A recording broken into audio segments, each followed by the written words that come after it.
About InfosecTrain, the institute is established in 2016, and we are one of the finest security and technology training and consulting company. And a wide range of professional training programs, certifications, and consulting services in the IT and cybersecurity domain. High quality technical services, certifications, or customized training programs curated with professional of over 15 years of combined experience in the domain. And we are one of the best in terms of certification training, which is well known in the market. And we are the official training partner of IAPP certifications, which you can see: CIPP, CIPP US, CIPM, CIPT, CIPP California, and CIPP Asia. So, we are very happy to introduce us as official training partner, and it has partnered with world leading information and data privacy organization IAPP. This gives the opportunity to provide the following certification courses. And these are our endorsements for your view. We have 4+ years of service, 70+ pool of trainers, 200+ courses, 30,000 professional trained, 10+ valued partners, 150 corporate delivery, and 20+ countries served currently. And these are some of our trusted clients. So the agenda for today is that a review of important topics in CIPP and CIPM. So today's slot is only for CIPPE, and please do join us tomorrow at the same time for the CIPM. Exam prep discussion, data privacy interview questions, and plan for preparing clear the exam inside 2 months. So this is how we will be discussing the topics today. And let's get started. So day 1 is your CIPPE, Certified Information Privacy Professional, ERO. And this is one of the most sought out certifications in the data privacy market. And if you want to build your career in data privacy, I would say this is the first and important foundation block for anyone who's starting a data privacy career, because this gives you a clear understanding of GDPR, which is one of the regulations in the world, but still that's considered as a gold standard. And once you have a clear grasp of all the data privacy concepts, it is only a matter of application of all other jurisdiction, including your US, your Canada, and Asia, and other regions as well. So this we consider as one of the building blocks or foundations of a successful data privacy career. So we saw the slides, but just focusing again on available certifications for data privacy. And these are the top 4 certifications and accreditation which are renowned in the market right now. Anyone who wants to build a career should ideally focus on these 4 certification and accreditation. The first 3 are the certification, and the final one is an accreditation. In terms of once you complete either of the first 2 and showcase the relevant experience along with certain referrals, then you will be entitled for a Fellow of Information Privacy title from IAPP. So these are the best certifications that are available in the market for data privacy currently.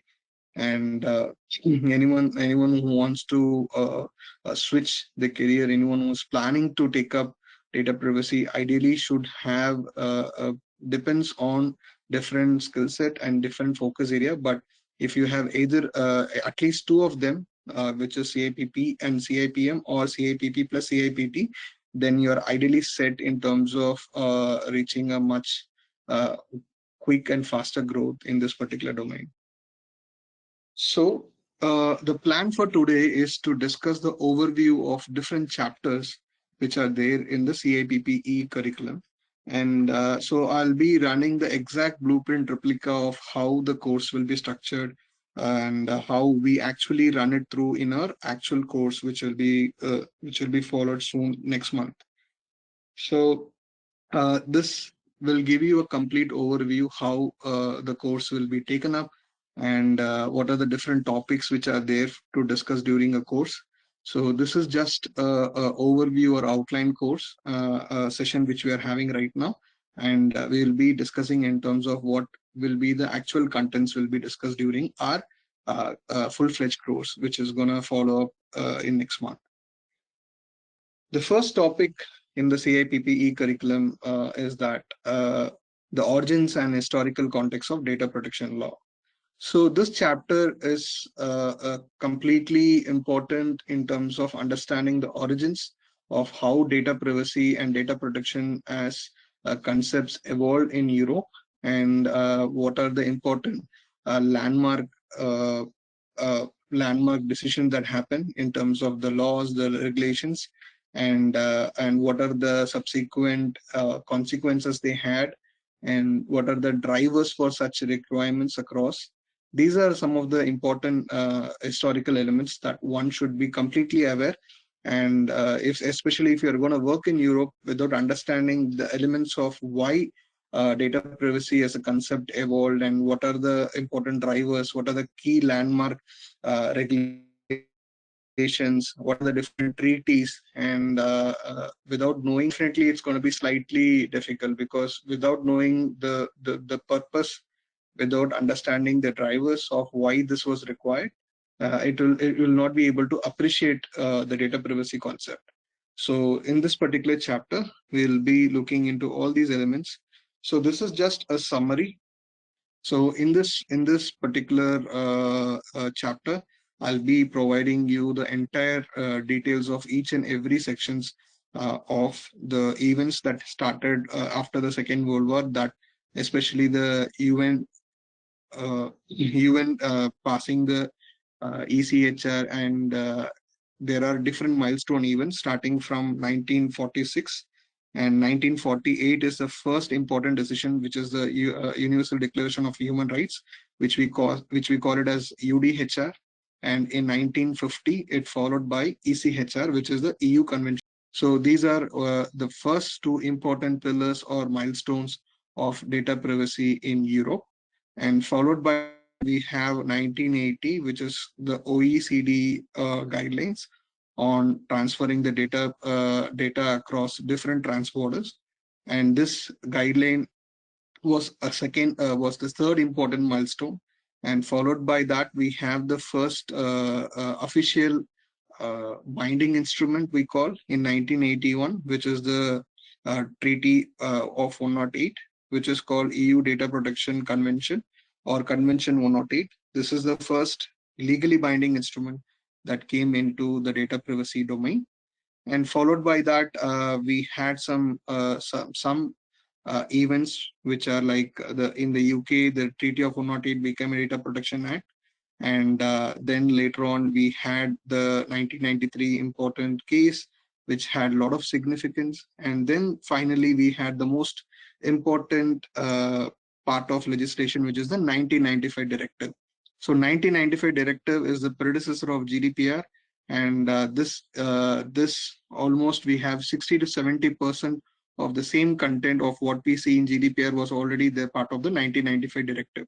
So anyone who thinks GDPR was the first officially data privacy related regulation which has which has all the elements, it was not the case. In 1995 directive, we already have a very strong data privacy requirement. Just that the nature of the bill was not a regulation, but it was a directive. And followed by that, we had 2003 the PECR, which is the Privacy and Electronic Communication Regulation, and then we also had some other important elements. I'm not going into each and every detail since we have to cover around 18 chapters today. I'll give you the overview. And finally, we had the GDPR, which is 2016, which was first built, and 2018 it was enforced. So the idea of this first particular chapter is to understand what are the key important laws and regulations that were enacted in Europe, and what are the drivers for such laws and regulations, what are the impact of the same on the Europe. So we'll be covering all these elements in detail during our course. So in chapter 2, we are going to study the European Union institutions. So European Union institutions are, for example, in every country you have powerful controlling bodies and institutions which are responsible for governance, isn't it? So the same goes in terms of European Union. So European Union has institutions that govern the laws and the regulations of the land. And for that, we have different institutions within. So we have the Council of the Europe, European Parliament, European Commission, European Council, European Court of Human Rights, and European Court of Justice. So why we need to learn this chapter for data privacy is that, and all these institutions had some very important role in terms of the data privacy laws and regulations that we witnessed in the previous slide. So we will study about the nature and the powers of such institutions and what role they played in terms of data privacy. A sample of that is this slide. So generally how the power is there and which institution is responsible for what. Quick overview is that European Parliament and Europe Council of Ministers are one of the key institutions within the European Union.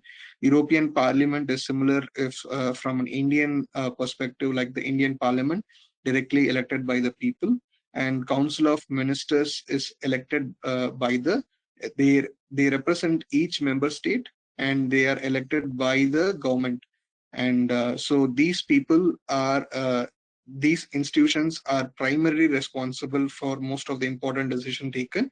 And European Commission is the executive body, and the executive body implements the decision taken by the Parliament and the Council of Ministers together. Along with that, we also they play important role in terms of taking decisions. And there is a European Court of Human Rights, and so they also play important role in terms of handling the data privacy related judgments.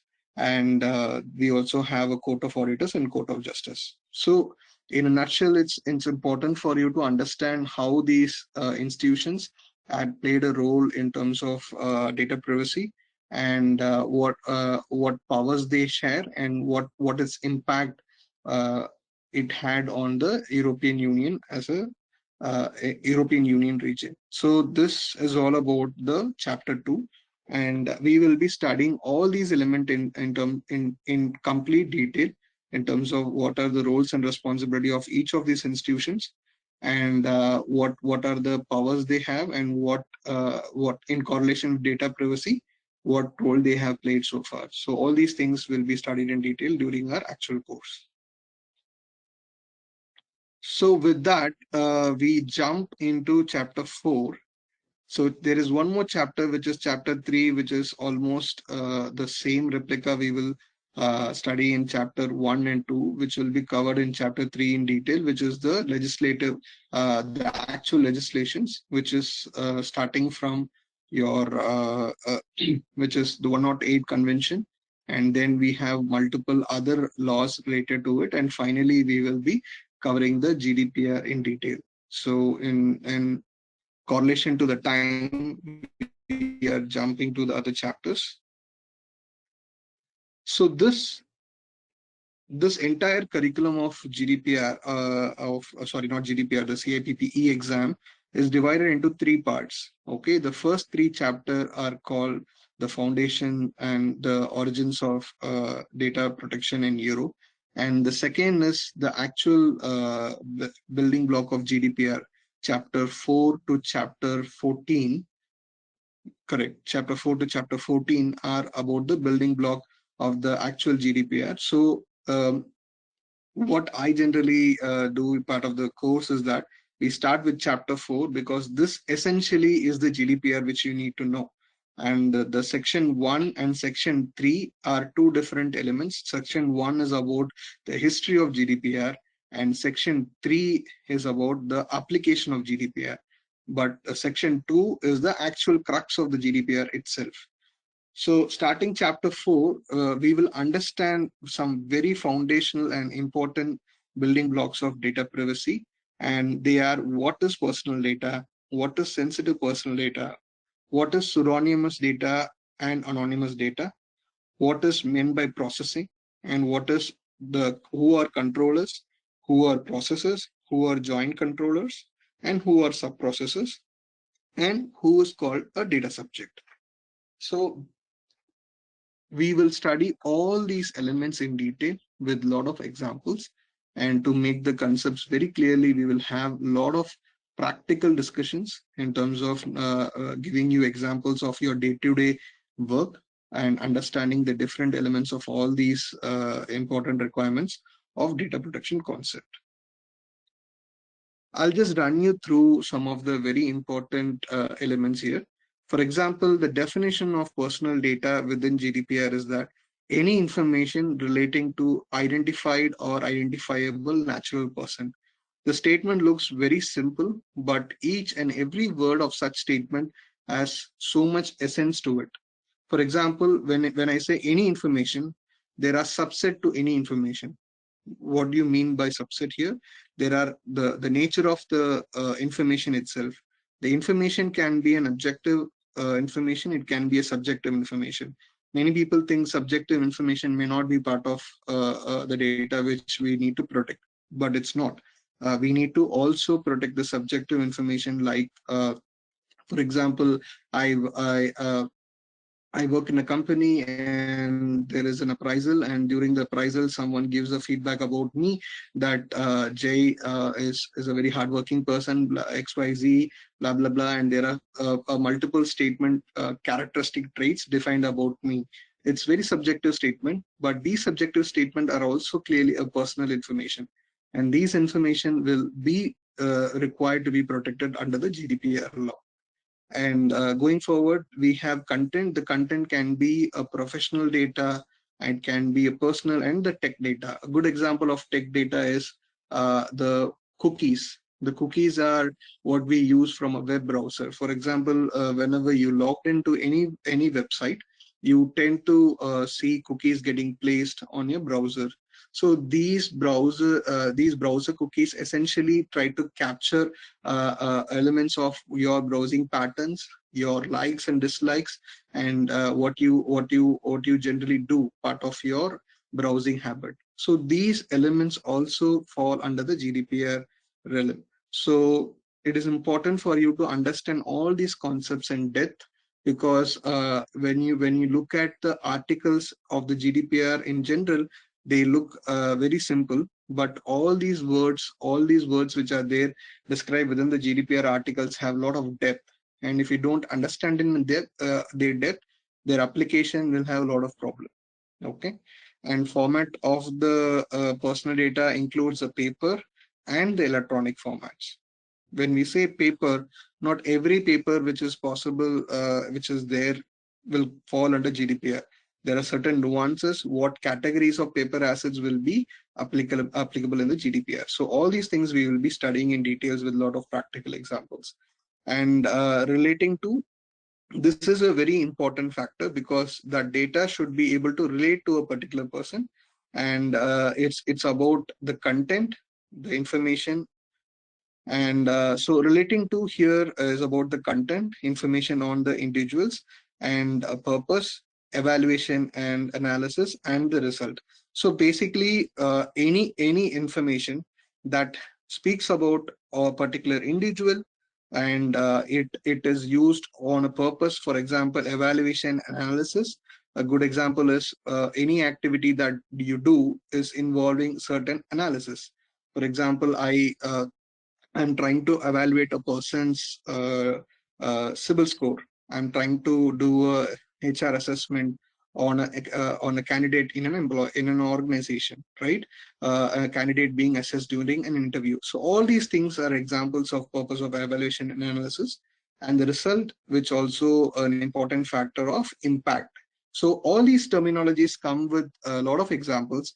We'll be looking into these examples in detail, and these harmless keywords of any information relating to identified or identifiable person, identified natural person.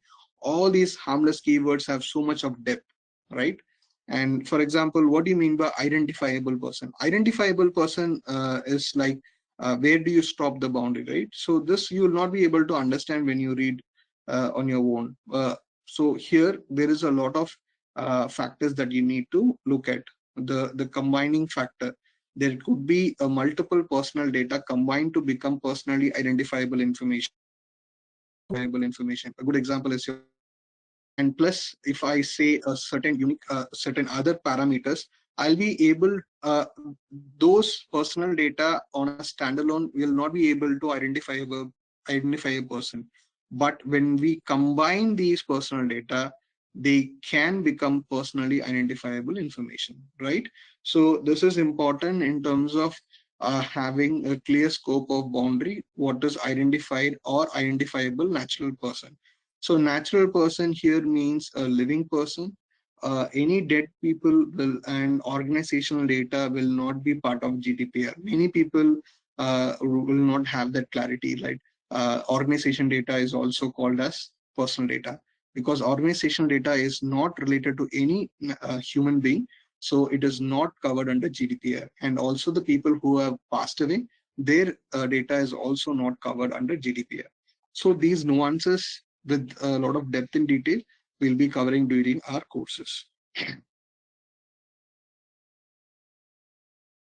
So what is a sensitive personal data? So sensitive personal data is a category within the GDPR personal data. And here we will be looking into the definitions already given under GDPR, which is the trade union membership, health data, genetic data, religious belief, political beliefs, biometric data, race, ethnic origin, sex life or sexual orientation. So these informations or these data sets are already classified as sensitive personal data, and these data sets while processing needs separate attention and care. And so there are a lot of nuances again about it. For example, photographs are definitely a biometric data, right? And so do all photographs will be considered as sensitive personal data is one of the very important practical aspect that you need to understand.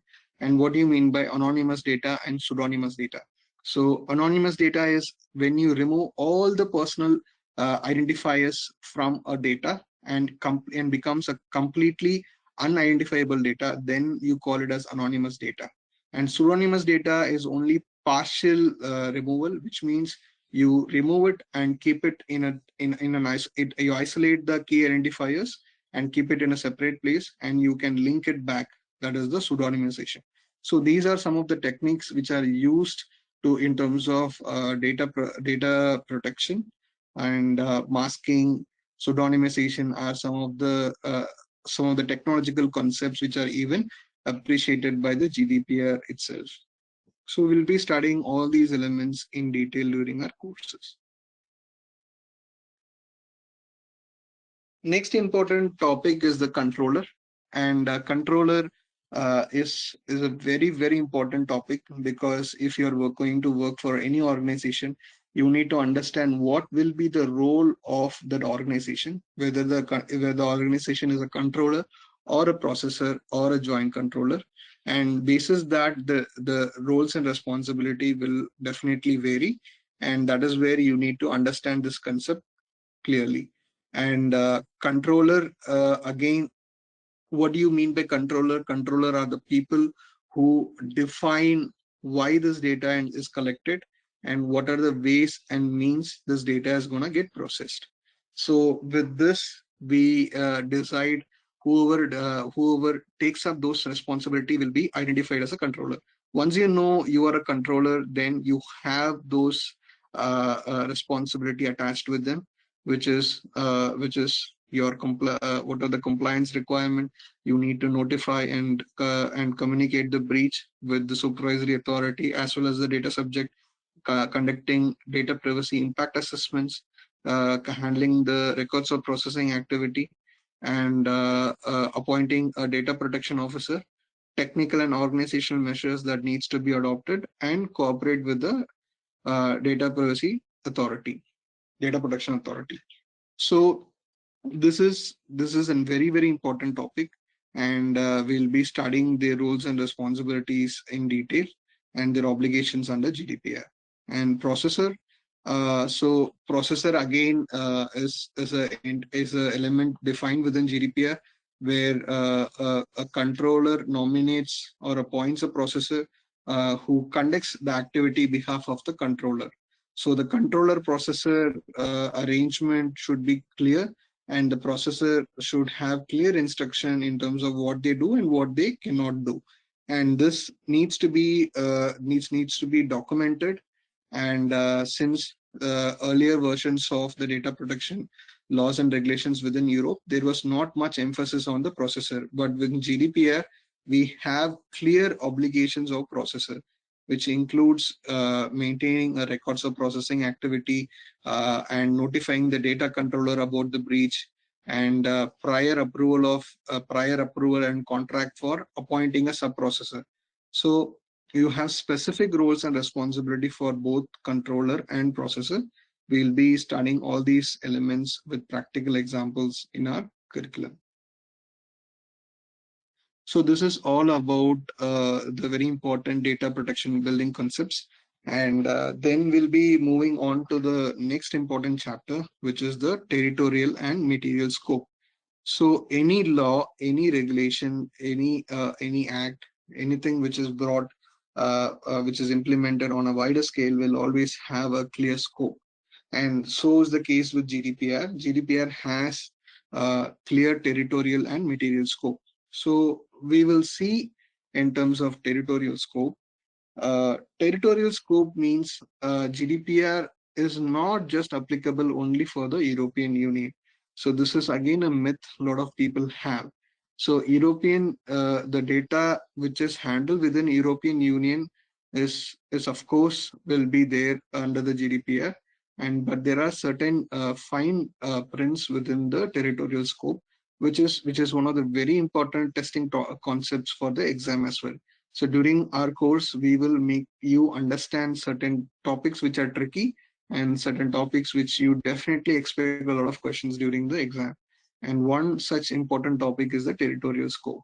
So a clear way of understanding this is like if you have a company and the company is operating based out of the European Union, and straightforward GDPR is applicable to you. But now the second part is the most tricky part. Even if your company is not operating within European Union, but you're delivering goods and services targeting the data subjects who are there in the European Union. Second point, the you're monitoring the habits, you're monitoring the people who are there in the European Union, then you are still applicable under GDPR. A lot of people will not understand this fact. That is why you might end up having a hefty fine, or you are breaching the GDPR requirements. So understanding territorial scope is very, very important, as we see GDPR as extended arm. Even for a company which is based out of India and you try to sell goods or services targeting a European Union data subject, and this activity will be bound by GDPR requirements. And if you're monitoring the behavior of a data subject which takes place in the European Union, again this activity will be bound by GDPR. So this territorial scope is one of the very, very important topics from your data privacy work as well as your exam perspective. So this is again a sort of summary. We say Article 3 is the one which handles uh, uh, about the GDPR territorial scope. And we see the classification here. Article 3.1 is very straightforward, which is like whenever there is a EU establishment, the establishment is based out of EU, then straightforward GDPR is applicable to you. And Article 3 to 3b are the exceptional long arm reach. Long arm reach is like even though they are not established in the European Union, like I said, an example, they're based out of India or based out of any other country outside the European Union, but still they are providing goods and services, and they are monitoring the behavior of the natural persons taking place within the EU, GDPR is applicable to them. And the final category, which is Article 3, 3 subpart P, which is the diplomatic mission or consular position. For example, we have international territories, for example, the embassy within India or embassy within any other world. So they are bound by the international laws. And same goes to the international waters as well. So these places GDPR is still applicable. So these are some of the important fine prints within the territorial scope, which we'll be studying in detail during our session. This is all about the chapter 5. But chapter 5, I said this is just the outline, but we will be studying at least 10 to 12 case studies. Generally, that's what I do, try to give a lot of examples, because without examples, you will not be able to appreciate the depth of this particular topic. And moving on is the data processing principles. And data processing principles are some of the foundation governing the data privacy requirements of GDPR. So we call something called as accountability. So to establish accountability, you need to follow all these 6 principles. If anyone who adopts all these 6 principles in their organization, then this organization is counted as accountable for GDPR. So if you violate any of these 6 principles, then obviously you're going to end up paying a penalty for GDPR breach. So we'll be studying all these principles in detail with examples. So just giving an overview of the same. The first one is the lawfulness, and lawfulness being means you need to be transparent and fair. You need to process the data when you have a lawful basis. We will study the lawful basis in the next chapter in detail. And the second one is purpose limitations. Purpose limitation means you only use the data, collected data, for the specified purpose. You do not process the data for extended purposes without informing the data subject. And third is data minimization. You only collect the data what is required for the purposes. For example, not knowing how much data you need for a particular process and collecting excess data will definitely violate data minimization. And you only need to collect the data what is exactly required for the particular processing. Then we have data accuracy. Always keep the data accurate. For example, there could be corrections in terms of a certain person's address, phone numbers. All these things can happen a course of time. So you need to provide provisions for the data subjects to make such corrections. And you can also proactively reach to them during a specific time interval to allow them to make some corrections. Storage limitation is only retain the data which is necessary to serve the purpose.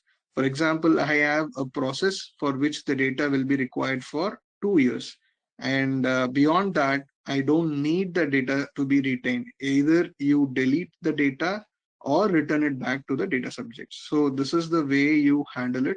And there is a lot of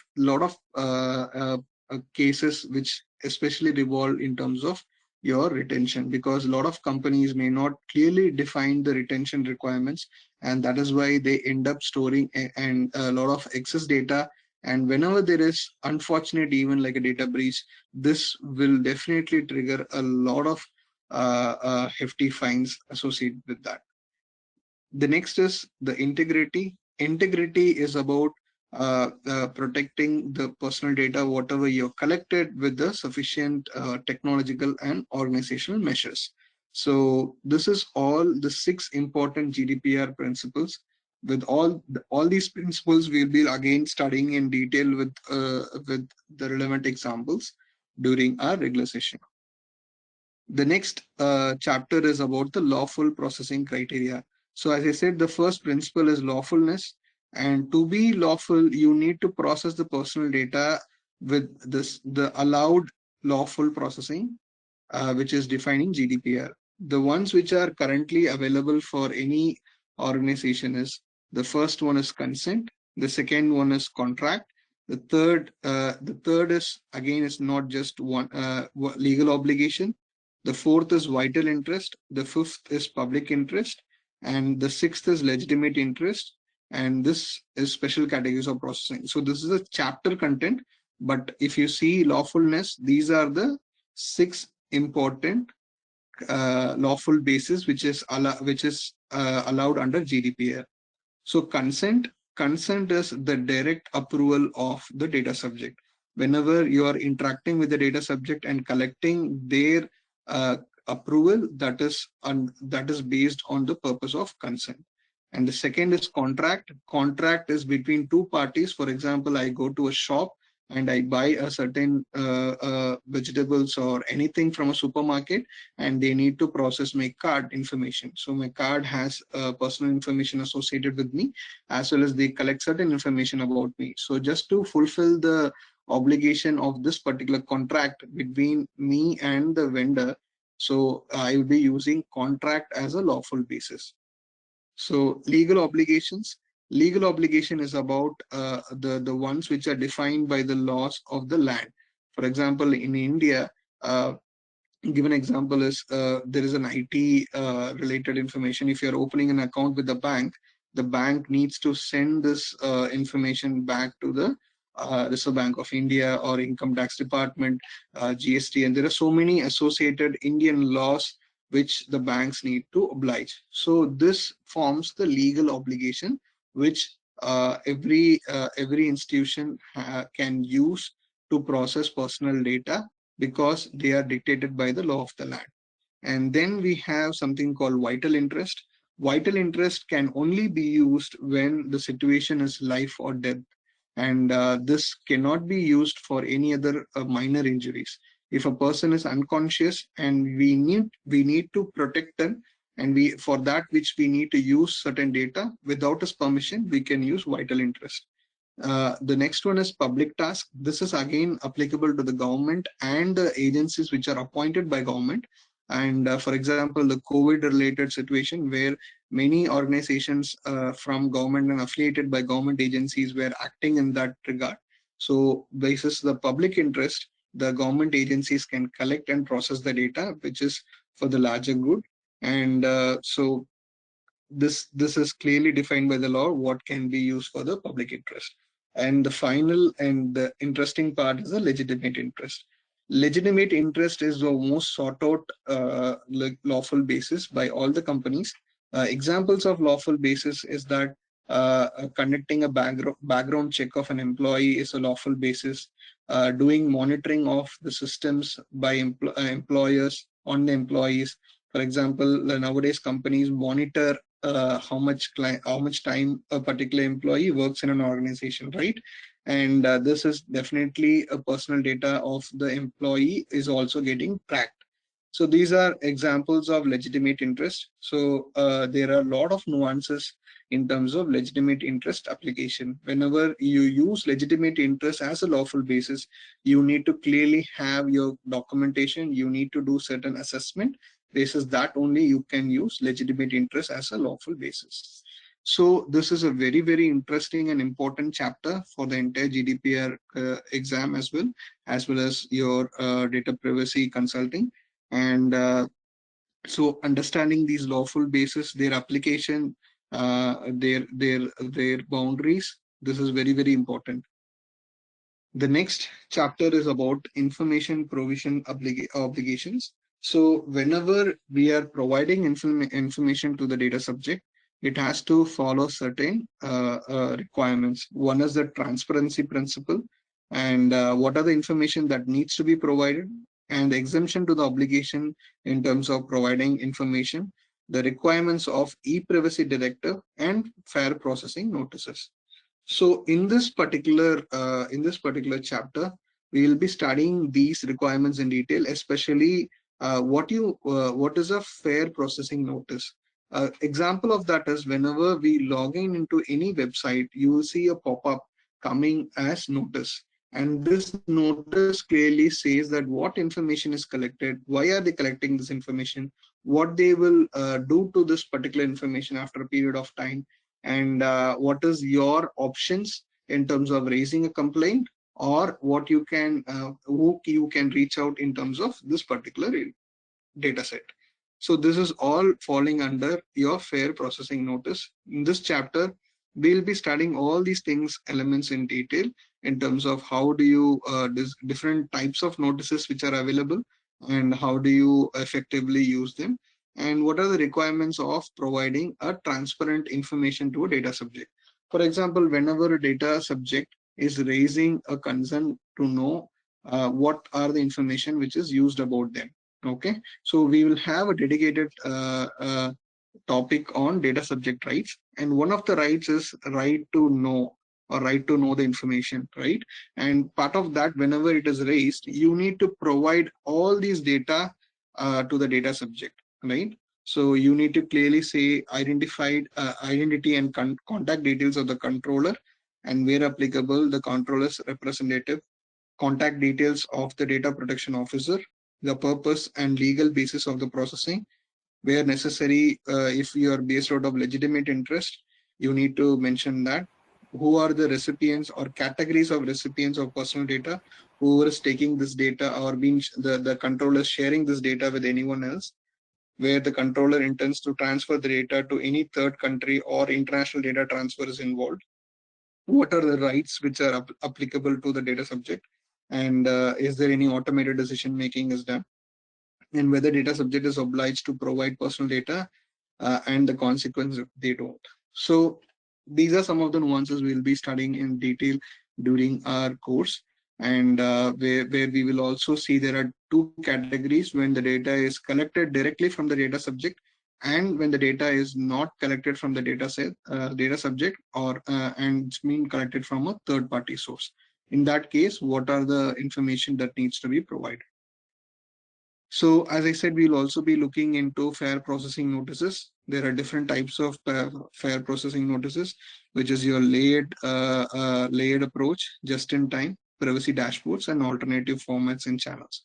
So we'll be discussing their application of such notices, and why do we need to provide notice, and what is the importance of providing notice from a GDPR standpoint. So this is all about the fair processing information and transparency loop. And we'll be discussing on the data subject rights here in chapter 9. So there are 6 important data subject rights. And the first is right to access, or we can say right to access this, that right to access your own information, right to erasure and right to be forgotten, right to restriction, right to objection, automated decision making against automated decision making, including profiling and data portability.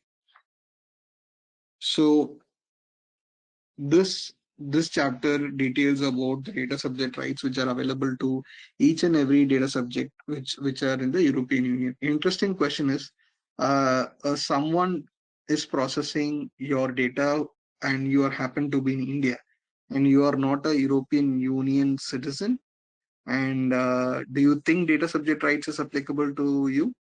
Many of you would say no, since because you are not a European Union citizen, and why would GDPR will give you these data subject rights?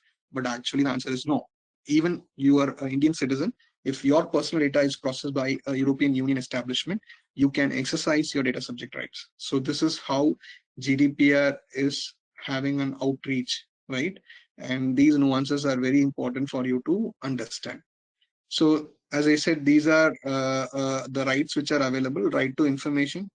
Right to information is right to know what data is being used by the company, and who are the list of information which I discussed in the previous chapter is all you need to provide part of the right to information. Right to access, you can access your personal data, and you can take some decisions based on your access. And right to rectification, in terms of correcting the mistakes. And right to erasure and right to be forgotten is like when there is no legal basis to process the data, and in that case you can definitely ask the company to delete the data, or the entire processing is based out of consent, and if you withdraw the consent, and then you can also request to erase the data. Right to restriction right to restriction is putting a temporary hold. For example, you don't want your personal data to be processed until a decision has to be taken, you can apply right to restriction. Right to portability is you can switch the data from one entity to another entity in a machine readable format. You can request the organization to do that. And right to objection is about objecting a certain personal data processing. For example, they are based out of legitimate interest. In that case, definitely you can raise the right to objection. And if the company or entity is not able to prove that the legitimate interest is valid, then you can object to the processing and ask this data can be erased or removed. Revision of automation, which means you can object your data being processed under automated processing. Okay, example is, for example, there is a machine that decides about you getting a loan or not. Okay, algorithm is deciding about your profiling factors. So in that case, you are aware that there is automated decision making is involved in that particular processing. You can clearly mention that I don't want to be subjected to automated decision making. So these are some of the rights which are available part of the data subject rights in the GDPR. And we will be studying all these rights in detail with clear examples and questions. Chapter 10 is about security of personal data. So this is closely related to the integrity of personal data principle. So in this particular chapter, we'll be looking into one important topic called technical and organizational measures, which are necessary to protect the personal data which is collected by the organization. So when we say technical measures, we have a lot of information security measures. This is not the illustrative list, and this is just for your guidance. Facility protection, which is your physical security, firewalls, uh, virtual machine security, your system admin, and many more, data encryption, authorization and access control, consent tracking, immutable audit logs, and many more. And organizational measures include your privacy policies, terms and conditions, your data protection agreement, DPIA and risk assessment, and many more. So these are some of the technical and organizational measures which organization needs to implement to protect the personal data which is processed within their environment. And this is mandated by the integrity factor of the integrity requirement of the GDPR principle. And so there are some very important elements part of this chapter, which is the data breach notification. So whenever there is a data breach unfortunately occurred within an organization, so how do you deal with this? So in GDPR, we have a 72 hours mandate, and that 72 hours mandate also needs to be considered. For example, if the breach occurs and you are not aware of the breach, then possibly you'll not be able to fulfill this obligation. So that is a sort of exemption allowed. But whenever you are aware of the breach and you are not intimating the concerned authorities within 72 hours, definitely you will be you might be facing certain penalties for that. So the cutoff given within GDPR is 72 hours. And whenever there is a breach, you need to take two important decisions. One, whether you need to inform the data protection authority, or you need to whether you need to inform the data subject or not. So there are very important consideration for both these decisions. So we will be studying them in detail. For example, what are the conditions that will require this breach to be informed to a data protection authority?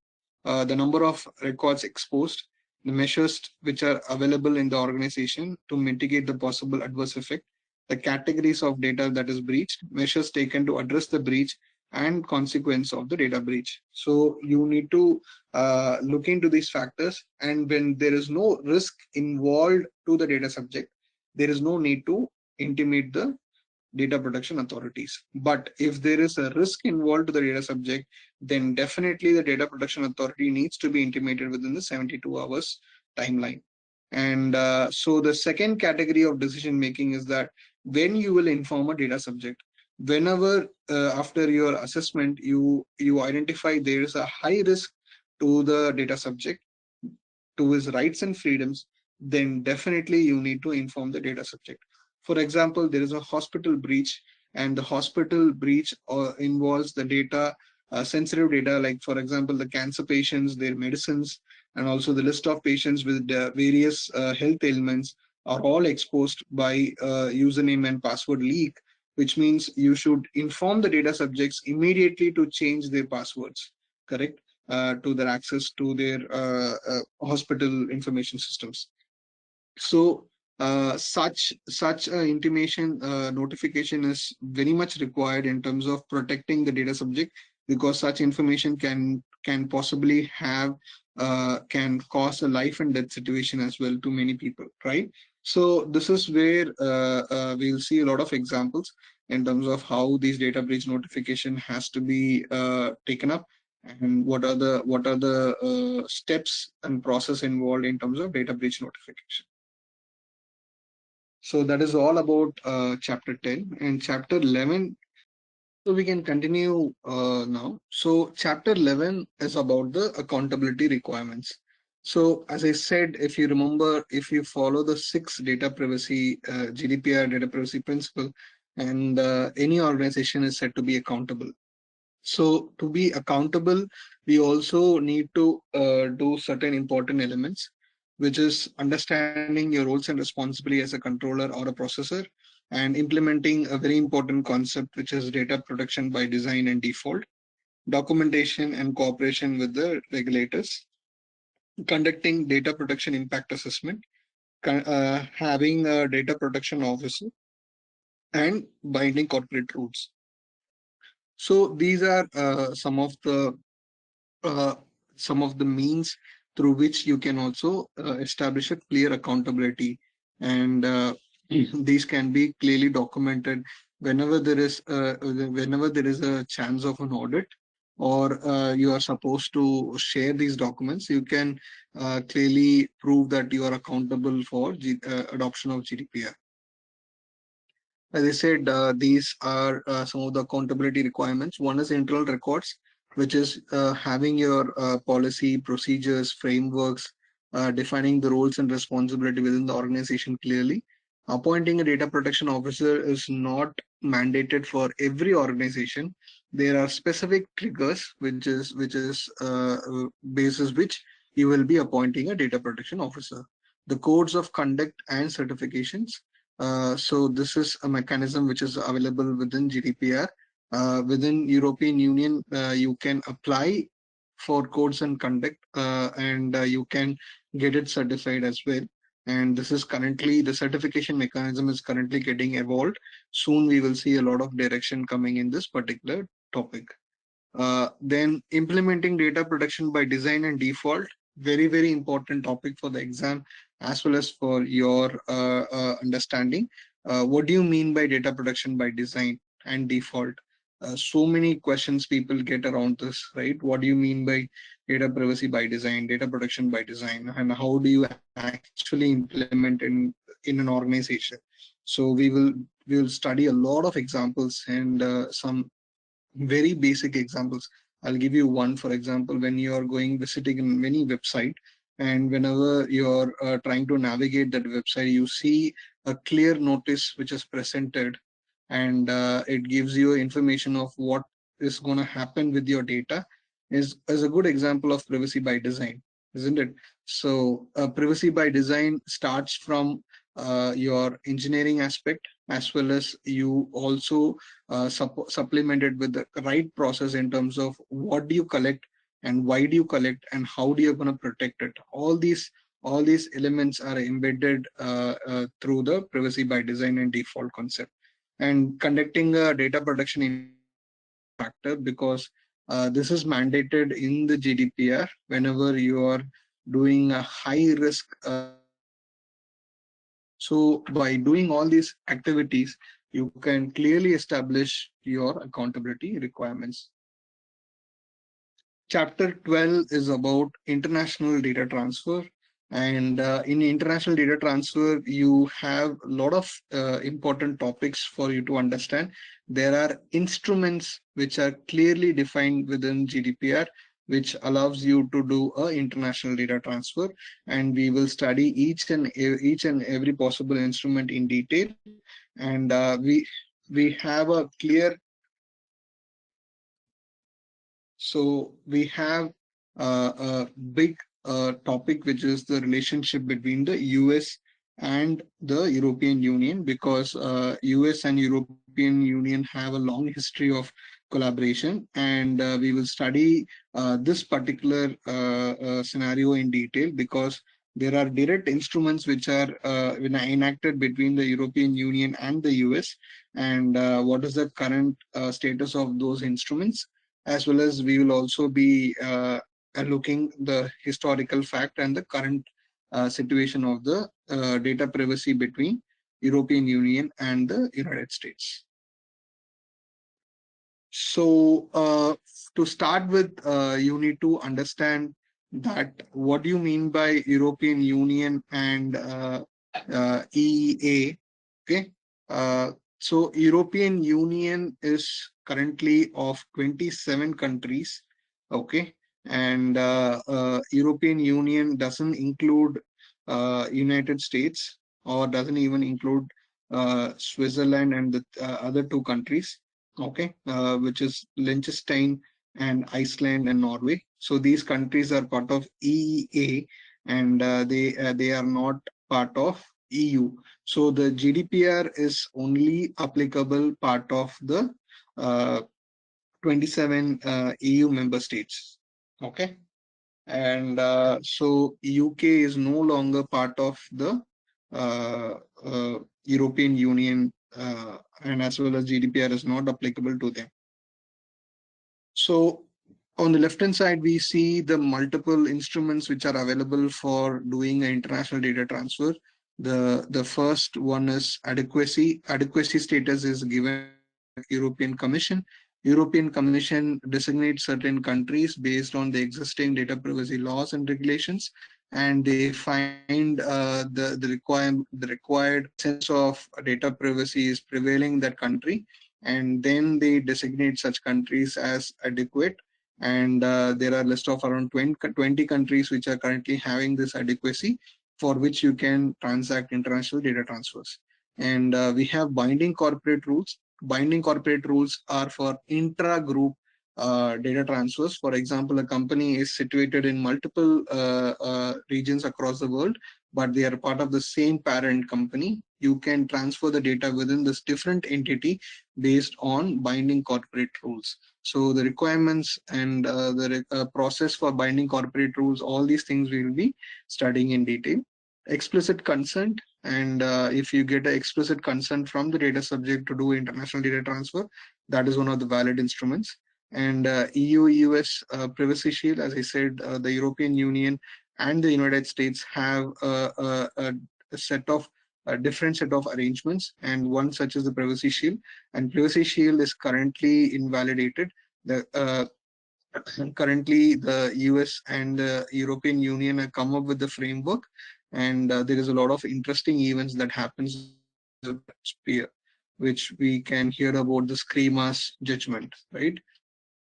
The one is standard contract clauses are currently having a lot of impact. Recently, the EDPB, which is the European Data Protection Board, came up with the templates for SSEs, and this is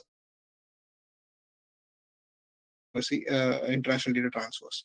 And the final one is approved codes of conduct and the certifications, which is still evolving within the European Union region. The certification around the certification scheme and everything is currently in the news.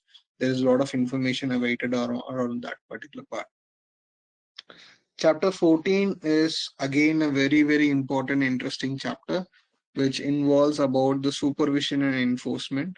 And within GDPR, there are multiple layers of enforcement, and it starts with the data subject, and the data subject have their own enforcement mechanism. Through they can raise a complaint with the controller or a processor, or they can directly reach out to the courts, or they can reach out to the supervisory authority. So there are multiple layers through which a data subject can also enforce.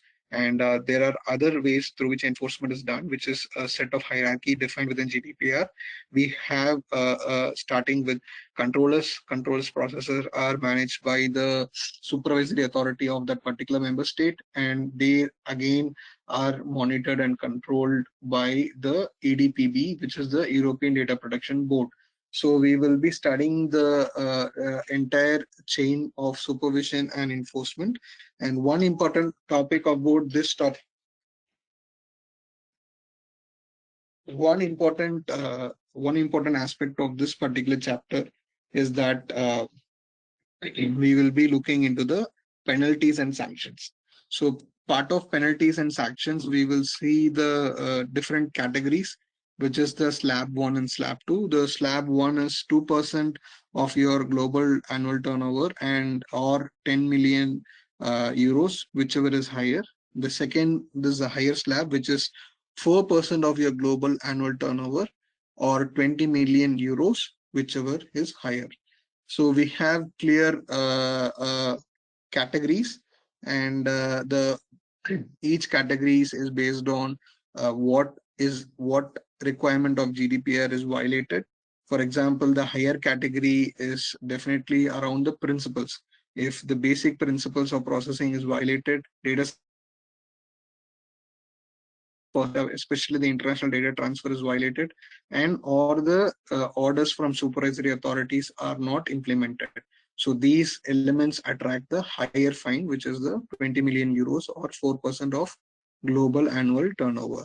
And the second slab, which is slightly on the lower side, which is whenever you violate the obligations of controller processor, data breach notification requirements, obligation of monitoring body, or obligation of the certification bodies. So again, you from an examination perspective, these topics are very important. We'll be looking at them in details, and you can expect a lot of scenario questions based on in the exam around this topic. So one important additional fact about this course is that during this course we will be looking into a lot of examination point of view as well. For example, case studies, and we'll also look into some questions which you can appreciate from an examination perspective. So these elements we will be sharing during the course of during a regular course. So with that, we complete the section 2, which is the GDPR itself, and section 3 is the application of the GDPR, which is chapter 14 to chapter 18. And chapter 14 is about the employee relationship. In this chapter, we will be looking into the employee and employer relationship, and we'll be looking into a lot of factors which are involved into the day-to-day employee-employer relationship from a GDPR perspective. We'll look into those elements. For example, one important activity that always happens in organization is your monitoring. Monitoring can take place in multiple ways, right? It could be video or audio surveillance, phone recording, employee location tracking, or digital employee monitoring, right? And so there are so many factors involved, because whenever there is a monitoring, there is definitely personal data involved. So what are the do's and don'ts, and what are the rights of the employee, and what are the rights of the employer, and how do you handle such cases? This entire section is about application of GDPR. So you will see a lot of practical scenarios, situations that we will discuss during the actual course. And why do companies do employee monitoring is that they want to protect their office assets, they want to secure their sensitive and corporate information, track employee productivity, keep the workplace secure and safe, comply with industry regulations. And there are risk of workplace surveillance, which is lawsuits from employees when they feel their personal data has been misused, reputational loss when the company hits those news that they have been breached, and fines and legal violations that are coming from the regulators. So this chapter, we will be studying all these elements in detail in terms of what are the nuances and what are the different types of surveillances. And what are the impact of them in the employee-employer relationship. So then we have general surveillance activities. We'll study that in detail.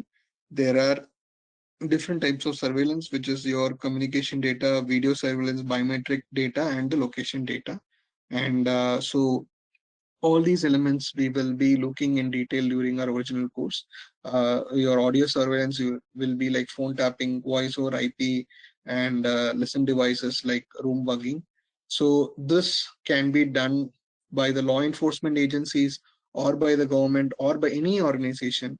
In those cases, what will be your responsibilities? What are your rights? We will be studying them in detail. We will be studying all these different surveillance in detail, and in practicality, what does it mean, and how do you apply, and how do you actually uh, manage them. Okay. Chapter 16 is again very interesting chapter, which is almost like we will be dealing these things on a day-to-day basis, which is the direct marketing. All of us would have been affected in a good or bad way by the direct marketing, and there are different channels of direct marketing, which includes your electronic email, SMS, MMS, fax, postcards, and so there is different types, which is location based, online behavioral monitoring, and all these things we will be looking into detail, and different practical examples in terms of these direct marketing. So as I said, we are impacted by different channels, including radio, television, postmail, mobile, online websites, billboards. All these are examples of direct marketing that is always targeted towards a data subject. And we also have a very important parallel directive or regulation which is there, which is e-privacy directive. And e-privacy directive is also now getting a new shape into a form of regulation, which is e-privacy regulation, which is yet to be enacted, but they have a lot of important correlation which you need to understand, because GDPR and e-privacy directive works in tandem in European Union. So you need to understand these elements in detail. What is the scope of e-privacy directive and what is the scope of GDPR, and how both will work in tandem when it comes to direct marketing. So these are some of the important elements which definitely gets tested during the exam. Chapter 17 is the internet technology and communication. So here we will be looking into the IoTs. Whenever we are designing the Internet of Things, there is a lot of personal data and customizations which happens. A lot of data are collected from the home. It is transferred to the IoT devices and then to the cloud. And in these cases, what are the privacy by design requirements that can be embedded? How can a person how can an entity can provide a notice, and how do you ensure GDPR principles are protected? And the essence of GDPR is protected in IoT and communication.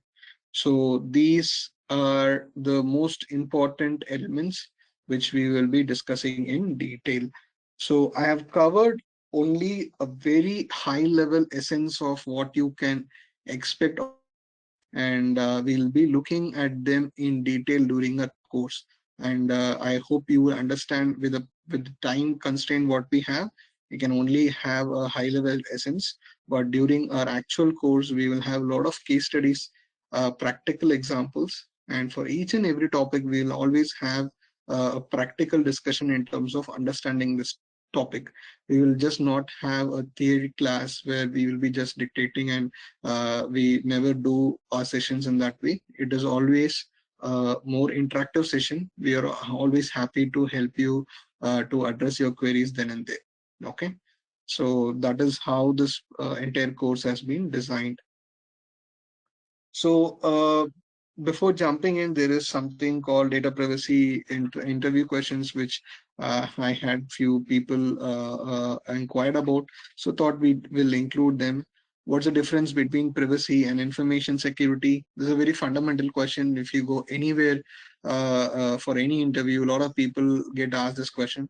Anyone from information security background are still confused about whether privacy is a different category, or is it subset of information security. So this question is still prevailing in a lot of people's mind, but privacy is very much a unique topic. It is about human rights. It is associated with laws and regulations, and it's a very fundamental question of why you collect the data is associated with privacy, and what you do with the data is also associated with the privacy element. And information security is always about protecting the confidentiality, integrity, and availability. Information security, we don't ask this question of why are we collecting the data, but we only focus when the data is collected, we start protecting the confidentiality, protecting the integrity and the availability. And privacy goes one level beyond, which is why are we collecting the data? What are we going to do with the data? What are my rights associated with the personal data? All these elements are associated with privacy. So one important part here is information security is always an important enabler for data privacy, is what you need to understand. So we did discuss about personal data, sensitive personal data, and PII, and we did discuss about anonymization and pseudonymization. Is right to be forgotten an absolute right? Answer is no, because none of the rights are actually an absolute right. We need to look into the context of the application of the particular right, and there are always exemptions in the GDPR which you need to understand for each and every article in GDPR. What are the GDPR rights available to data subject? We saw there are six GDPR rights available. And do all organization need to appoint DPO? Answer is no. There are specific conditions basis which you will appoint a DPO. What is the first legally binding mechanism on data protection in Europe? It's not GDPR. It's not your 1995 directive. It is Convention 108. So we'll continue the data privacy interview questions tomorrow as well. Okay.